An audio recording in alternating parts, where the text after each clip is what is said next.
Good morning, good afternoon, good evening from wherever you're listening to me. Something very disturbing happened this afternoon. I got a call from someone, and she was saying to me that a particular agent in Nigeria was recruiting girls to Mali, and apparently they had recruited a number of girls, and she wanted to know my opinion about it. And I was very livid. What are you going to do in Mali? Now, Nigerians have become very vulnerable to these very, very terrible agents. And I'm not judging anyone. I know how bad and how hard things are in Nigeria. I'm in Nigeria myself. I'm a pastor by the grace of God. I'm responsible over a lot of people in different parts of Nigeria, helping them in so many ways to the glory of God. So I know the pains that people are going through. But it is much better for you to stay in an environment where if things go wrong, at least to a certain extent, you have an uncle, you have an auntie, you have a brother you can reach out to. Mali, Niger, Chad, Morocco, all of these countries are enclaves for prostitution. They operate very vicious prostitution rings. In fact, many Nigerian young ladies are in captivity as I speak, locked up in many jails, locked up with many so-called madams who are trading their bodies for hard currencies. And the sad part of the issue is that many of them have been sold off as slaves. Now, the agents collected money from someone who bought them from the agents.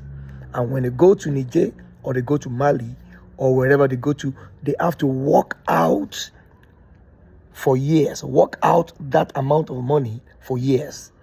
If it's going to take them 10 years to finish the payment of 10 million or 5 million naira, so let it be.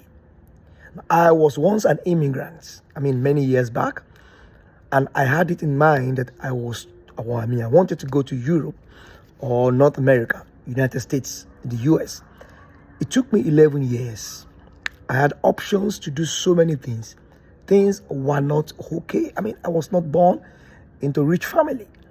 Much of the financial crisis that people are going through today, most of the folks going through these dangerous journeys to Mali, to Niger, who are excusing these decisions on the basis of, things are very bad for me. Things were bad for me. Things are much better now. We had no mobile phones. We had no social media. Things were very bad. I'm talking about 30 years ago. Things were very bad. There is no generation without its own challenges. Much of the things that they are lacking now, I lacked them at that time. For some of them are friends they can reach out to on social media to help them. I know many people who have come into my inbox and we have helped them. Hundreds of people. There was no one to go to in those days to ask for $10, $5. You suffered alone and you suffered for yourself. But I didn't go to Mali. So it is not an issue of, Pastor Ayo, you don't know what people are going through. I've gone through horrible times. This thing has to do a lot with parenting as well. Parents, please. I know Nigeria is very tough and difficult to eat, to feed, to pay tuition fees for your children. Things are hard. I understand that the economics are different. Dollar-naira exchange ratio is different. Things are more expensive. Yes, I agree. But it is better to stay in Nigeria and suffer than to go to Niger, go to Chad, go to Morocco, go to Libya, go to Mali to become a sex slave. Most of these girls sleep with 20, 30 men in a week, in a day, in 2 days. They destroy their lives, damage their bodies with diseases. Parents, let's do it.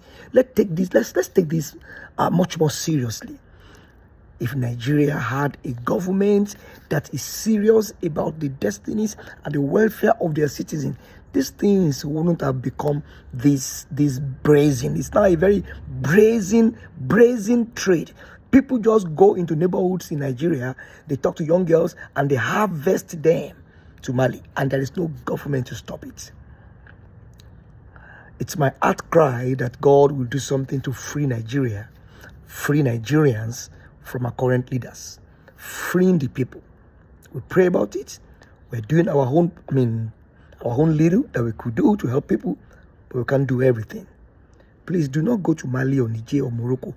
Do not follow any agents, any country, any immigration project outside of United States and Canada, Great Britain, Europe, Australia, New Zealand, some parts of Asia, maybe Japan, and a few other places, Singapore.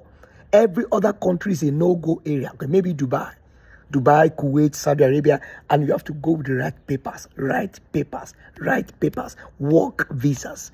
Don't travel with a visitor's paper, work visas. God bless you.